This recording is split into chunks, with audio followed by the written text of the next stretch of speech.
سروا ایسا کون سا کلیجہ تھا کہ حسن کی نشانی کو بھیج رہے ہو؟ ارے اتنے بچے جو تمہارے اولادے ہیں، حسن کی نشانیاں سب گئے، جب لوٹے تو سب ذبح ہو چکے تھے، ایک قاسم باقی ہیں۔ اللہ اللہ سلام ام فرما پر، ام فرما نے امامہ باندھا اپنے ہاتھ سے اور ایک تلوار دکھا، بیٹا جاؤ سلام، اب ملیں گے میدان محشر میں۔ ہمت کے ساتھ جب قاسم باہر نکلے تو تاریخ بتاتی ہے، یزیدی نے روایت کیا کہ میں نے ایک نوجوان بچہ دیکھا، جب وہ خیمے سے نکلا تو چہرہ اتنا چمکیلا تھا، مانو ایسا لگتا تھا جیسے آسمان کے بادلوں میں سے کوئی چاند نکل آیا۔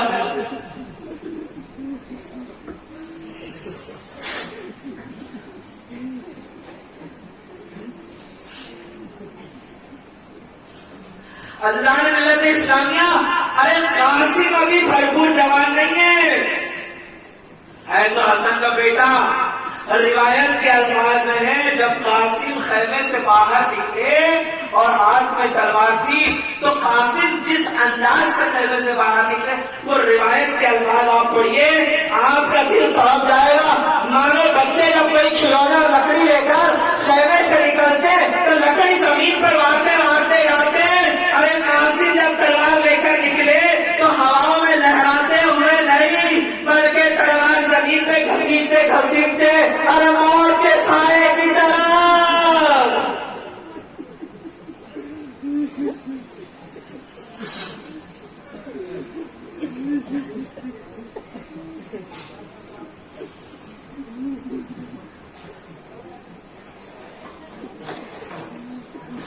عزیزوں، ابھی حسن کا چراغ میدان کربلا میں مختلف باتیں تاریخ میں ہے، لیکن اب قاسم نے جہاد شروع کیا، لڑے بہادری کے ساتھ، مارتے رہے، لڑتے رہے، مارتے رہے اور جتنوں کو مارنا تھا مار ڈالا۔ اللہ نے ملت اسلامیہ، پھر ایک وقت ایسا بھی آیا کہ یزیدی لشکر سے آواز آئی، ارے یہ ہے نوجوان، یہ اتنی آسانی سے ڈھیر نہیں ہوگا، یہ علی کی اولاد ہے، ایک ساتھ حملے کر دو۔ اللہ جب آواز آئی، ارے حسن کے یتیم پر کوئی گھوڑے لے کے دوڑا، ارے کوئی بھالے لے کے بیٹھا، ارے کسی نے تیر مارے، جب تیر لگے اچانک جناب قاسم گھوڑے سے زمین پر اور گرتے ہوئے آواز ہوئی، چچا حسین، ارے میری مدد کے لیے آئیے۔ ارے تب آواز حسین نے سنی، حسین خیمے میں تڑپ گئے، سیدھا خیمے سے نکل کر کربلا کے پاس۔ تاریخ بتاتی ہے عزیزوں کہ حسین کے پہنچنے سے پہلے ارے گھوڑوں نے قاسم کی لاش کو کچلا، ارے پامال ہوا قاسم کا لاشا، قاسم چھوٹا بچہ، لیکن جب گھوڑے حسین کو دیکھ کر بھاگے اور جناب حسین نے قاسم کے لاشے پر پہنچ کر دیکھا تو حسین کی آنکھوں میں آنسو تھے، اس لیے کہ جاتے وقت قاسم بچہ تھا۔ ارے جب گھوڑے کی ٹانگوں میں کچلا تو جسم کے حصے ٹوٹ ٹوٹ کر بکھر گئے۔ ارے ام فرما کا بیٹا، ارے گھوڑوں کے ٹانگوں کے نیچے، ارے اس کے ہاتھ الگ، ارے پیروں کی ہڈیاں چوچ۔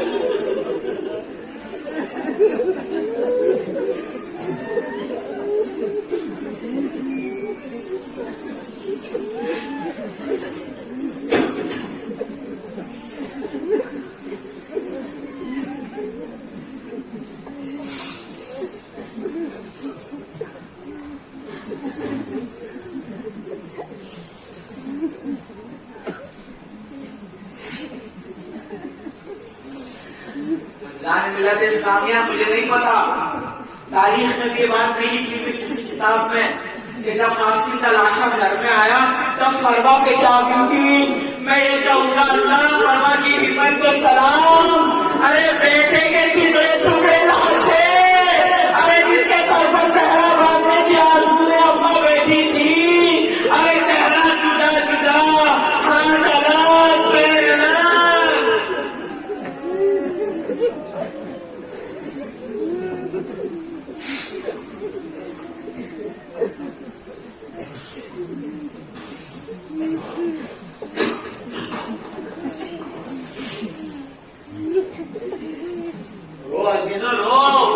آنکھوں سے نکالو آنسو. یہ حسین کے بھتیجے کے غم میں بہ رہے ہیں. ارے یہ حسین کے بھائی حسن کا یتیم ہے جو ٹاپوں کے درمیان گھسنا گیا. ارکان ملت اسلامیہ، قاسم نے اپنی شہادت پیش کر دی اور تاریخ میں اپنی شہادتیں درج کروائی. ایک دفعہ تاریخ کے الفاظ ہیں کہ جب جیسے ہی حسین کو دیکھا یزیدیوں نے جو قاسم کے راستے کو پامال کر رہے تھے، گھوڑے دوڑا رہے تھے جناب قاسم کے راش پر، تو جب حسین کو دیکھا کہ حسین تلوار کھینچے چلے آئے تو ڈر کے سب بھاگے. اور جیسے ہی بھاگے اور ذرا سی دھول ختم ہوئی تو حسین نے ایک منظر عجیب سا دیکھا. ارے حسن کا بیٹا پیروں کی ایڑیاں لکڑیوں پر رگڑ رہا تھا.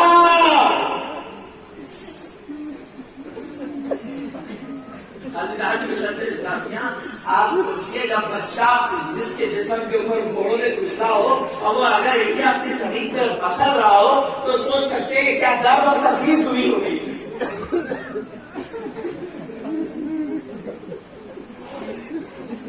حسین دفتر میں سب کے لاشیں اٹھا کے لاتے تھے. اب حسین نے جب قاسم کا لاشا اٹھایا تو تاریخ میں یہی ایک لاش ہے جو حسین سے اٹھتی نہ تھی. اللہ ملت اسلامی اگر قاسم کو ہاتھ سے اٹھاتے تو کبھی پیر گر جاتے. ارے اللہ کبھی پیر سے اٹھاتے تو تھوڑا گر جاتا.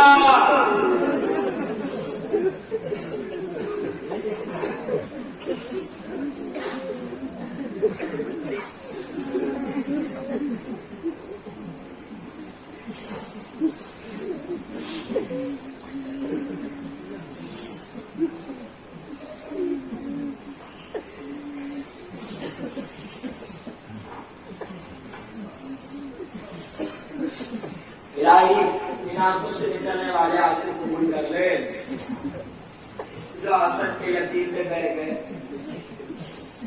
الہی زندگی میں کبھی کسی یتیم کے ساتھ یہ سلوک نہ ہو جو حسن کے یتیم کے ساتھ ہوا. اب سمجھ میں بات آئی رسول امت کو کیوں کہتے تھے کہ یتیم کے سر پہ ہاتھ پھیرو. اس لیے کہ رسول دیکھ رہے تھے کہ میرے ہی گھر کے یتیموں کے سروں کے کاٹے جائیں گے اور ان پہ گھوڑے دوڑا دیے جائیں گے.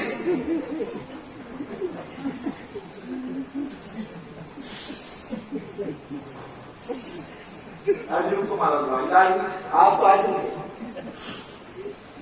قبول کریں آپ کے لیے افسردہ چہرے، قبول کریں آپ کے نکلنے والے آنسو اور نجات کا ذریعہ بن جائے جناب زہرا کے پاس اللہ کی بارگاہ میں. اللہ